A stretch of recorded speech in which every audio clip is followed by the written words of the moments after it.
ہمارے خوش نصیبی کے ہمارے ساتھ موجود ہیں پاکستان بر صغیر کی پاک و ہند کی معروف شخصیت جن کا نام کسی تعارف کا محتاج نہیں ہے. ہم دعا گو ہیں ان کے لیے بھی کہ جہاں پہ تشریف لائے خدا کی ذات ان کو صحت و سلامتی عطا فرمائے اور دین مبین اسلام کی تبلیغ کی جو خدمات انجام دے رہے ہیں خدا کی ذات ان کو بھی قبول و منظور فرمائے. ہمارے ساتھ موجود ہیں انتہائی قابل احترام جناب سماحت الشیخ امین شہیدی صاحب. السلام علیکم ورحمۃ اللہ وعظم اللہ لکم اللہ. وعلیکم السلام ورحمۃ اللہ وبرکاتہ. حسب بہت شکریہ آپ یہاں پہ تشریف لائے. خدا کی ذات آپ کی عبادات کو قبول فرمائے, آپ کا چلا آنا قبول فرمائے.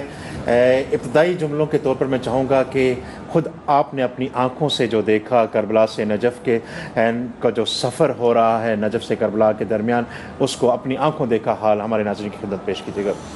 بسم اللہ الرحمن الرحیم. السلام علی الحسین وعلی علی ابن الحسین وعلی اولاد الحسین وعلی اصحاب الحسین. دیکھیے اس کائنات میں اگر اللہ نے کسی کو دلوں کا معشوق بنایا ہے تو وہ حسین ابن علی کی ذات ہے. لا شک بے شک. اور اس معشوق ذات کے عاشق اس دنیا میں مختلف جگہوں میں پھیلے ہوئے ہیں. اور اس وقت یہ جو سمندر آ رہا ہے انسانوں کا, یہ انسانوں کا سمندر نہیں ہے, یہ حسین ابن علی کے عاشقوں کا سمندر ہے. اور حقیقت میں یہ جو انسانی سمندر ہے یہ فضائل کے عاشق ہیں, علو اور بلندیوں کے عاشق ہیں, اعلیٰ انسانی صفات کے عاشق ہیں, اللہ تبارک و تعالیٰ کے اسماء کے حقیقی اور کامل مظاہر کے عاشق ہیں.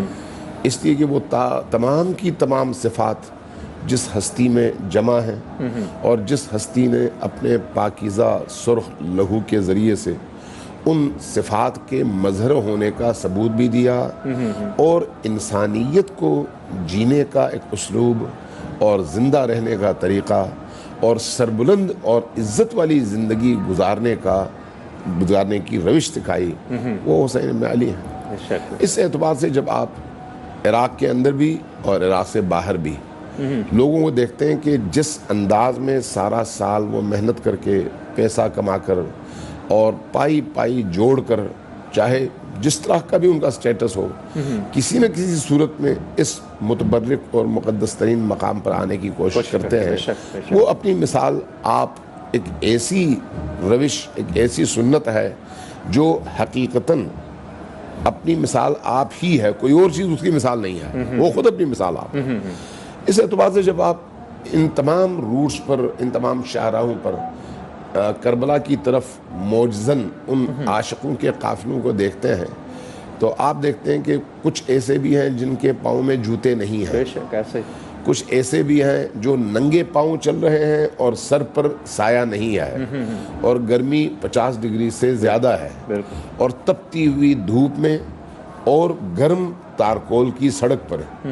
وہ کون سا ایسا جاذبہ ہے جو ایک انسان کو ان تکالیف سے اتنا اوپر اٹھا دے کہ وہ ان دردوں کو, تکلیفوں کو محسوس نہ کرے اور اس کا رخ اپنے معشوق کی طرف ہو. وہ کربلا کا یہ سفر ہے اور ان ایام کا سفر ہے. تو اس اعتبار سے آپ جہاں پر بھی دیکھتے ہیں وہاں پر آپ عاشق دیکھتے ہیں, وہاں پر آپ امام خمینی کے بقول چشم بیمار تورا دیدم و بیمار شدم, امام حسین علیہ السلام کے نگاہ لطف کے وہ بیمار ہیں جو اس اپنے طبیب اور قلوب کے طبیب کی طرف حرکت میں موجود ہیں, معجزن ہیں. اور نہ بچوں میں نہ بڑوں میں, میں یہ دیکھ رہا تھا, میرا اپنا پوتا میرے ساتھ تھا تو 16 گھنٹے وہ چلا مسلسل. اللہ. اب میں ایک 8 سال کے بچے کو جب 16 گھنٹے مسلسل چلتے ہوئے دیکھوں, جس کے پاؤں میں چھالے ہوں, جس کے پاؤں دکھ رہے ہوں, ہڈیاں دکھ رہی ہوں, لیکن وہ پھر کہے کہ میں نے دوبارہ جانا ہے, پول 1 سے دوبارہ آنا ہے, تو آپ اس سے اس عشق کا اندازہ لگا لیں. اگر ایک 8 سال کا بچہ اس فکر کا حامل ہے تو پھر ایک جوان کی کیا سوچ ہوگی, بوڑھے کی کیا سوچ ہوگی. یہ عشق آپ کو اس پورے قافلے میں, قافلے یہ انسانی میں معجزہ نظر آتا ہے. اگر ہم اس تحریک کو احیاء انسانیت کی تحریک یا احیاء اقدار انسانی کی تحریک سے تشبیہ دیں تو کیسا ہوگا, اور کیا رول ادا کرتی ہے 40 انسان کے اقدار کو بلند کرنے میں؟ دیکھیے اصل میں خود کربلا ایک مکتب ہے, ایک ایسا مکتب جو انسانی ذہن اور فکر کو نشو و نما دینے کا سبب ہے. صحیح. اور اس کے اندر زندگی کی حقیقی لذتوں کو اجاگر کرنے کا سبب ہے. صحیح. اگر انسان کربلا کو نہ سمجھ سکے تو وہ ایسے ہی ہے جیسے ایک انسان آنکھوں سے نابینا ہو, کانوں سے بہرا ہو, زبان سے وہ گونگا ہو, اور لمس کی طاقت اس کے اندر نہ ہو, چکھنے کی طاقت اس میں نہ ہو. اب ایک ایسے انسان کو کسی بھی لذت کا احساس نہیں ہو سکتا. ایسا ہی بالکل. لذتوں کو محسوس کرنے کے لیے ان آلات اور وسائل کی ضرورت ہے. بالکل. اگر کسی کے اندر کربلا ہے تو وہ ان لذتوں کو چکھ سکتا ہے. اگر کربلا نہیں ہے تو وہ سن تو سکتا ہے, ہو سکتا ہے کچھ خیالات اس کے ذہن میں آئیں, لیکن کربلا کی حقیقتوں کا ادراک کرنے سے وہ انسان قاصر ہے. اس اعتبار سے امام حسین علیہ السلام دلوں کی حیات کا سبب ہیں, اور یہ جو مومنٹ ہے یہ مومنٹ دلوں کو زندہ کرنے کا سبب ہے. اور دل ضروری نہیں ہے مسلمان ہی کا دل ہو, شیعہ کا دل ہو. اگر دل اندر سے فطرت کے ہم آہنگ ہے تو اس فطرت سے ہم آہنگ دل کے اندر حسین کا بسنا ضروری ہے.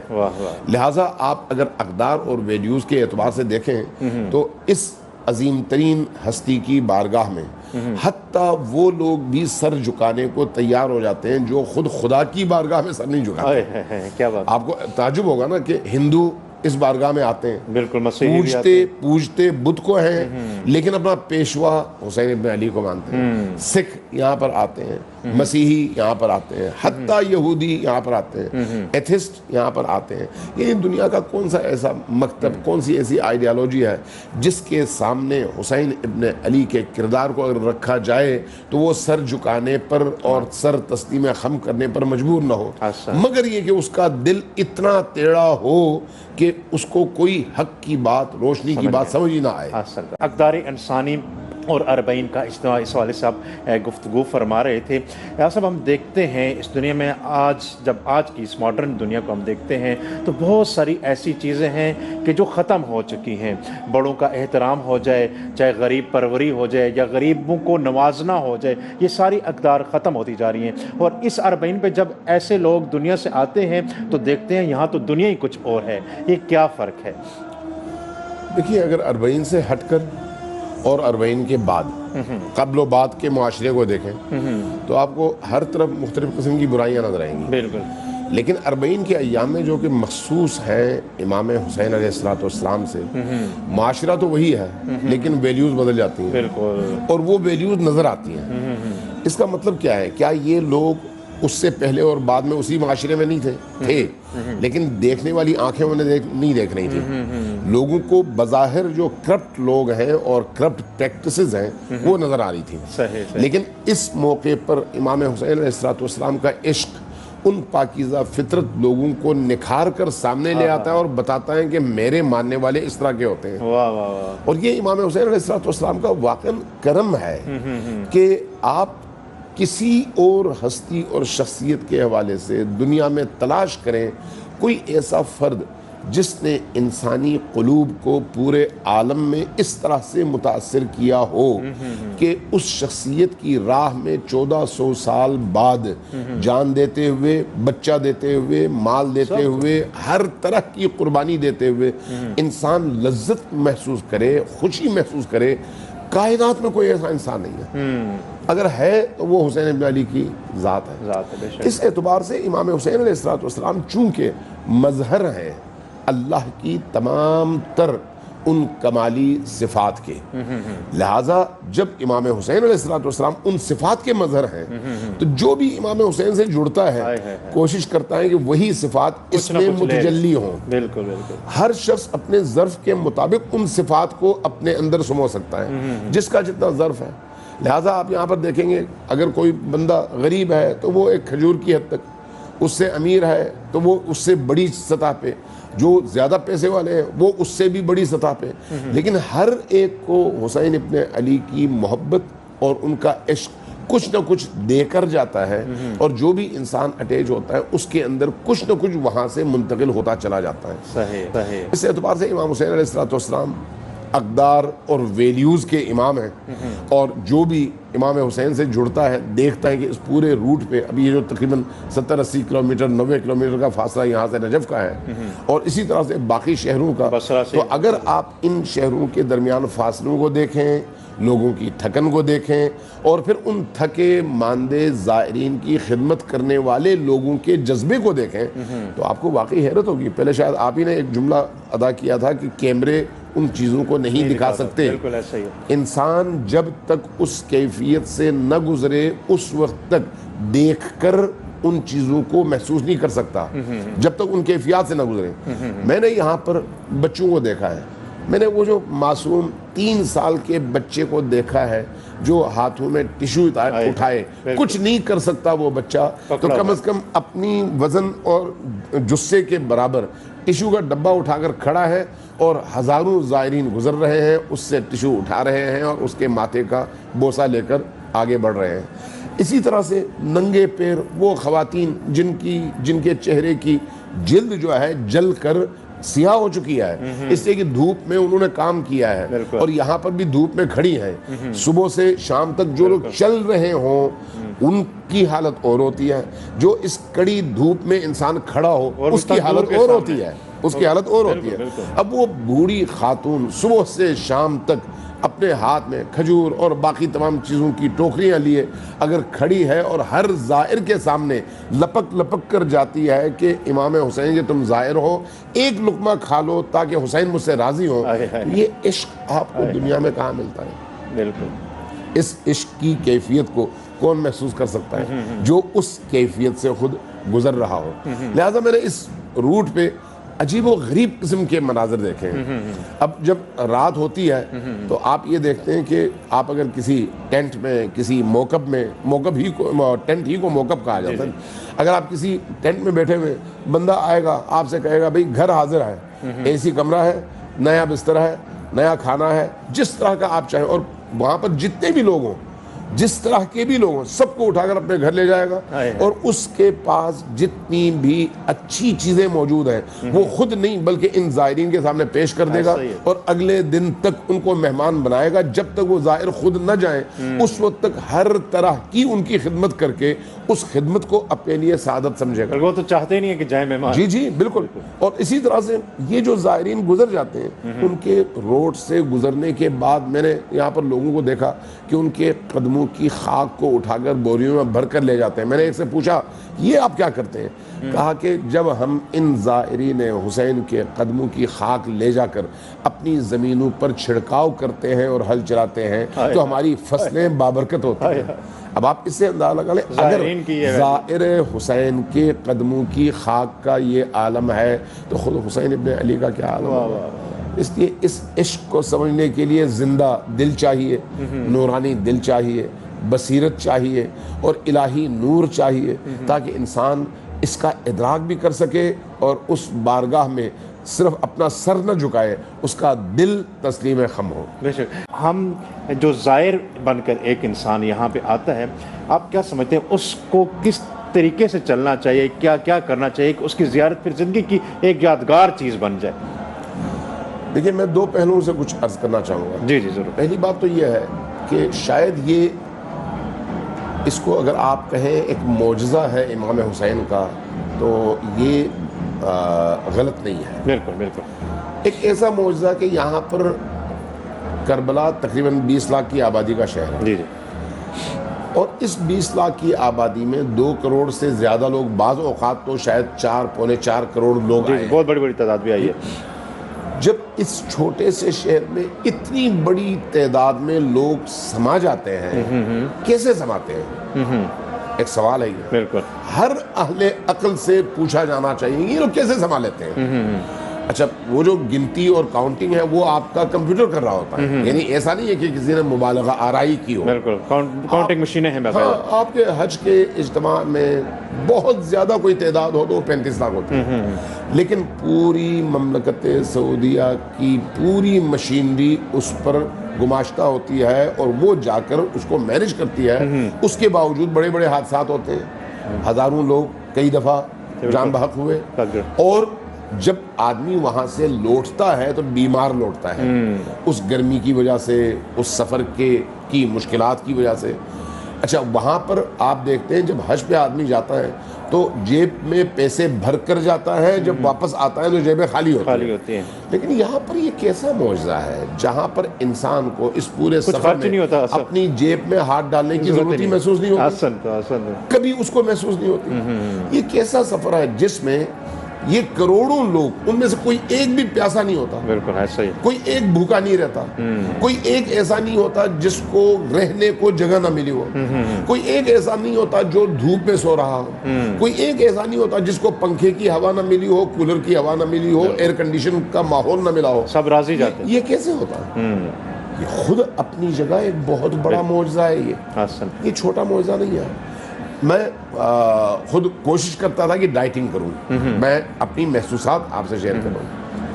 میں نے چلنے سے پہلے ارادہ کیا تھا کہ میں ڈائٹنگ کروں گا اور صرف حسب ضرورت پانی پیوں گا، اس سے زیادہ نہیں۔ لیکن اب راستے میں یہ جو عاشقان حسین جس انداز میں آ کر انسان کو گلے لگا کر مجبور کرتے ہیں کھانے پہ، تو اس پورے روٹ پہ 2 دن آپ چل رہے ہو، 3 دن چل رہے ہو، کوئی لمحہ ایسا نہیں ہوا جب مجھے یہ محسوس ہوا کہ مجھے بھوک لگ رہی ہے اور کھانا چاہیے۔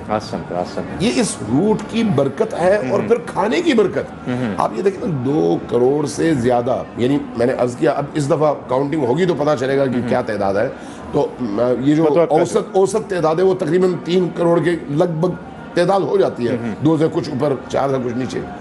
اب اتنی بڑی تعداد میں آنے والے لوگوں میں اگر نہ کھانے کی کوئی کمی ہو، نہ باتھ روموں کے حوالے سے ان کو پریشانی ہو، نہ نہانے دھونے کے حوالے سے ان کو پریشانی ہو، اور آپ جب اس پورے روٹ میں دیکھتے ہیں اگر کسی کی مشین خراب ہو گئی ہے تو وہ بھی ٹھیک ہو رہی ہے، کسی کے کپڑے پھٹ گئے تو وہ بھی ٹھیک ہو رہی ہے، کسی کے کپڑے اگر پسینے کی وجہ سے بالکل سفید ہو گئے تو وہ وہاں پر دھونے کی مشینیں لگی ہوئی ہیں اور لوگ آ کے خود اپنے کپڑے دیتے ہیں، وہ دھو کے استری کر کے آپ کو دے رہے ہیں۔ یعنی یہ جو خدمت کا ایک عظیم سلسلہ ہے، 2 کروڑ سے زیادہ انسانوں کی خدمت، کوئی معمولی بات ہو رہی ہے۔ چونکہ یہ سفر عشق کا سفر ہے اور قلب کا سفر ہے۔ قلب کے سفر میں زمینی فاصلے اور زمانی فاصلے اگرچہ مؤثر ہیں لیکن ہدف وہ نہیں ہے۔ لہٰذا جب انسان اس سفر پر نکلتا ہے تو ہم روایات میں پڑھتے ہیں کہ امام حسین علیہ السلام کی بارگاہ میں حاضر ہونے کے لیے اٹھنے والے ہر قدم کے عوض اللہ تبارک و تعالیٰ ایک گناہ معاف کرتا ہے اور اس کے حسنات میں سے ایک حسنات کا اضافہ کرتا ہے۔ گویا جو سفر کربلا کے لیے ہے، امام حسین علیہ السلام کے لیے ہے، وہ احادیث کے مطابق انسان کی عمر کا حصہ نہیں بنتا۔ آپ نے اگر فرض کریں سال لگایا ہے سفر پہ تو وہ سال آپ کی عمر کا حصہ نہیں ہے، وہ آپ کو اضافی بونس کے طور پر ایک سال مل رہا ہے۔ امام حسین علیہ السلام کے معجزات بہت زیادہ ہیں، اس حوالے سے کرامات بہت زیادہ ہیں، اور رسول کریم اور ائمہ اہل البیت کے کلام میں بھی اس بارگاہ کی زیارت کی اہمیت اور قدر و قیمت بھی اسی حوالے سے بے انتہا زیادہ ہے۔ تو وہ جو اتنا زیادہ ثواب کا وعدہ کیا گیا ہے اس کی وجہ کیا ہے؟ اس کی بنیادی وجہ یہ ہے کہ اس بارگاہ میں جو شخص آتا ہے اس کے دل کی حالت مکمل طور پر تبدیل ہو جاتی ہے۔ آپ یقیناً مکہ مکرمہ گئے ہوں گے، ہم بھی گئے، مدینہ منورہ ہم بھی گئے، آپ بھی گئے، بقیع میں بھی آپ گئے، نجف میں بھی آپ گئے، سامرہ کاظمین میں بھی آپ گئے، یعنی جہاں پر اہل البیت کی ان عظیم ہستیوں کے مزارات ہیں ان تمام جگہوں میں آپ گئے۔ تمام جگہ انتہائی مقدس ہیں، کوئی شک نہیں ہے، لیکن وہ جو دل کی ایک خاص کیفیت ہے جو ایک ٹوٹے ہوئے دل کو ہی محسوس ہو سکتی ہے، وہ کیفیت اگر کہیں پر ملتی ہے تو صرف اور صرف حسین ابن علی کی بارگاہ میں ہے۔ اور اس کیفیت کی وجہ سے انسان ہر طرح سے اپنے دل کو نرم پاتا ہے، موعظے کے لیے بھی، نصیحت کے لیے بھی، عبرت کے لیے بھی، اشک اور آنسوں کے لیے بھی، چونکہ امام حسین نے خود یہ فرمایا نا انا قتیل العبرہ، میں آنسو کا کشتے اشک ہوں۔ تو یہ جو اشک ہیں یہ اس مظلوم امام سے انسان کو جوڑنے کا سبب ہے، اور اگر یہ اشک ایک دفعہ بہتے ہیں تو ان اشکوں کے بہنے کے نتیجے میں دلوں کی جو پاکیزگی ہے اس پاکیزگی کا مقابلہ کوئی اور کام نہیں کر سکتا. صحیح. لہٰذا عبودیت اور بندگی جہاں پر انسان کو معراج انسانیت تک پہنچانے کا سبب ہے، وہیں پر یہ جو عبودیت ہے زیارت امام حسین کی صورت میں، یہ تمام عبادتوں کی نسبت زیادہ مؤثر طور پر انسان کے باطن کی تطہیر کرنے کا سبب ہے. اس لیے جب اس سفر کے لیے انسان نکلے تو وہ تسبیح اس کے ہاتھ میں ہو، اور بجائے اس کے کہ وہ اسٹالز دیکھے، موکبوں کو دیکھے، پرچموں کو دیکھے اور لاؤڈ سپیکر پر جو آوازیں بلند ہو رہی ہیں ان کی طرف اس کی توجہ ہو، اس کے دل کی توجہ حسین ابن علی کی طرف ہو، اور زبان پر ذکر خدا جاری ہو، قرآن کی تلاوت کر رہا ہو، دعاؤں کی تلاوت کر رہا ہو. تو اس کے نتیجے میں جب یہ 80-100 کلومیٹر کا انسان پیدل سفر کر کے حسین ابن علی کی بارگاہ میں حاضر ہوتا ہے، تو وہ جو جیسے ہی گنبد پر نظر پڑتے ہی انسان کا دل ایک دفعہ رک جاتا ہے اور انسان تڑپ کر سلام کرتا ہے نا، اس کی جو لذت ہے، اس لذت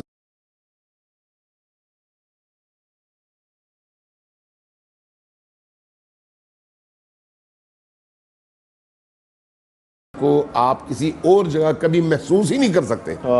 وہ لذت صرف اور صرف اس ملکوتی اور عظیم بارگاہ ہی میں انسان کو نصیب ہوتی ہے. تو اس لیے جب انسان یہاں پر آتا ہے تو یہاں پر ایثار سیکھتا ہے، یہاں پر معاف کرنا سیکھتا ہے، یہاں پر دوسروں کو کھلانا سیکھتا ہے، خود کو بھوکا رکھنا سیکھتا ہے، یہاں پر دوسروں کو آسائش پہنچانا سیکھتا ہے، خود کو مشکلات کا شکار کرنا سیکھتا ہے. یہاں پر انسان قربانی سیکھتا ہے، یہاں پر انسان مجاہدت سیکھتا ہے، یہاں پر انسان سختیوں میں خوشی سے زندگی بسر کرنا سیکھتا ہے. یہاں پر جب انسان آتا ہے تو اس آمد کے نتیجے میں انسان کو اپنے اندر عزت نفس فیل ہوتی ہے. انسان جب اس بارگاہ سے جڑتا ہے تو سوچتا ہے کہ میں جس کا امام ہوں وہ اتنا بلند ہے. اس بلند امام کے ہاتھ میں اپنا ہاتھ دے کر انسان دوسرے معاشروں کی نسبت اپنے آپ کو عظیم محسوس کرتا ہے، اور دوسرے ان کو نہ ماننے والوں کو بونے محسوس کرتا ہے. اور حقیقت وہ ہے بھی، جو امام حسین سے دور ہے وہ بونا ہے، اور جو امام حسین سے متصل ہے وہ واقعی اس کا قد کاٹ باقیوں کے مقابلے میں بہت بلند ہے. لہٰذا امام حسین چونکہ خود مجمع الفضائل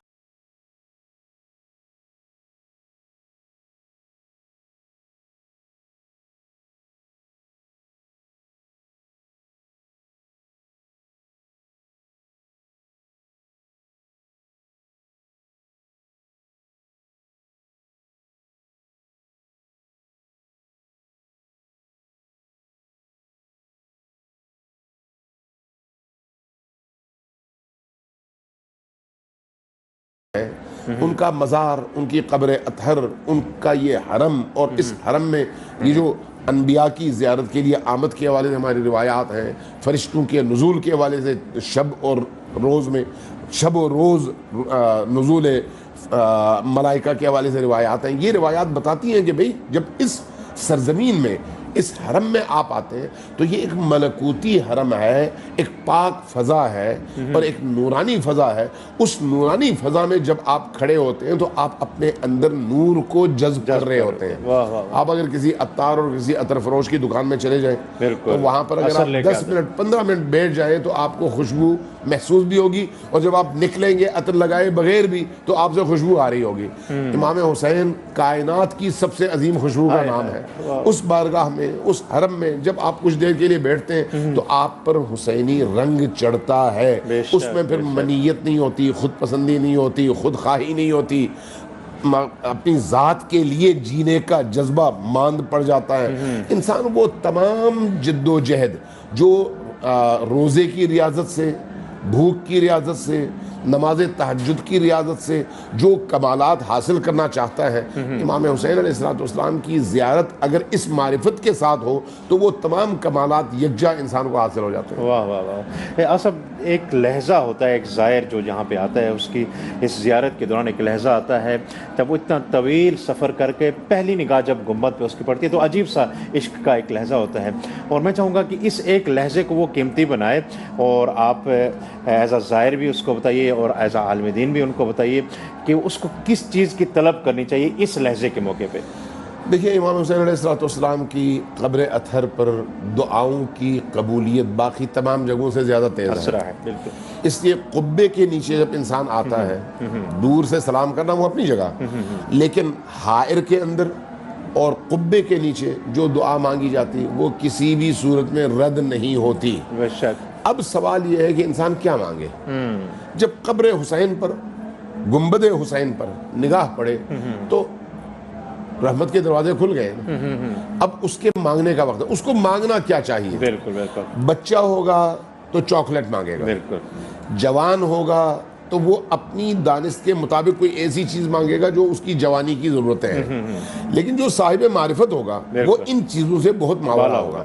لہٰذا حسین ابن علی کی بارگاہ میں آنے کے بعد انسان کو وہ مانگنا چاہیے جو کہیں اور نہیں ملتا، چونکہ وہ مولانا رومی نے کہا تھا کہ چونکہ صد آمد نود ہم پیش ماست، جب آپ کو 100 مل جائے تو 100 کے ملنے کے نتیجے میں 90 بھی آپ کو مل گیا، 80 بھی مل گیا، 70 بھی مل گیا، 50 بھی مل گیا، 10 اور 2 بھی مل گیا، ٹھیک ہے۔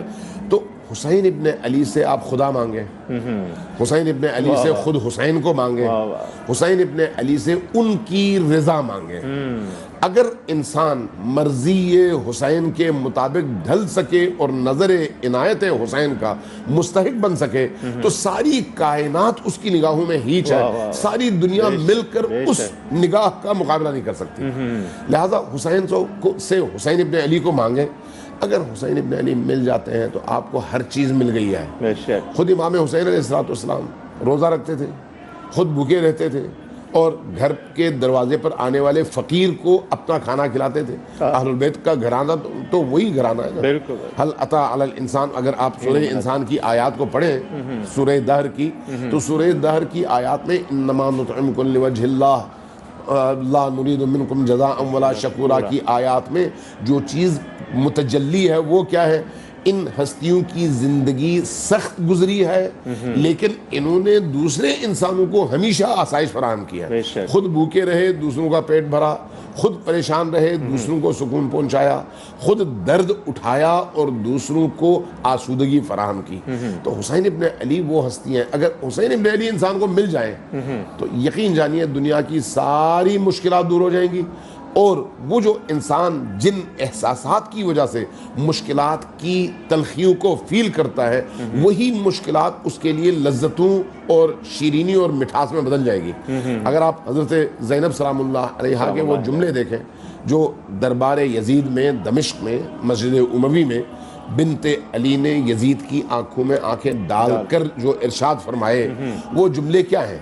وہ جملے یہ ہے کہ لا ارا الا جمیلا، یعنی میں نے جو کچھ اس کائنات میں کربلا سے لے کر اب تک دیکھا ہے وہ صرف اور صرف جمال ہے، صرف اور صرف جمال۔ یعنی جب انسان ان ہستیوں سے متصل ہوتا ہے تو اس راستے میں آنے والی تمام مشکلات کو وہ جمال خدا کا پرتو کے طور پر دیکھتا ہے، اور جب اس حوالے سے دیکھتا ہے تو پھر ہر چیز اس کو میٹھی لگتی ہے، اس لیے کہ معشوق کی راہ میں ہے۔ اگر انسان فرض کرے کسی سے عشق کرے تو اس عشق کے لیے اور اپنی معشوق کی خواہش کو پورا کرنے کے لیے وہ ہر جتن کرتا ہے، ہر مشکل میں کودتا ہے، لیکن اس مشکل کو مشکل محسوس نہیں کرتا۔ جو لوگ ماؤنٹ ایورسٹ چڑھتے ہیں، K2 چڑھتے ہیں، ان کا عشق ہے نا،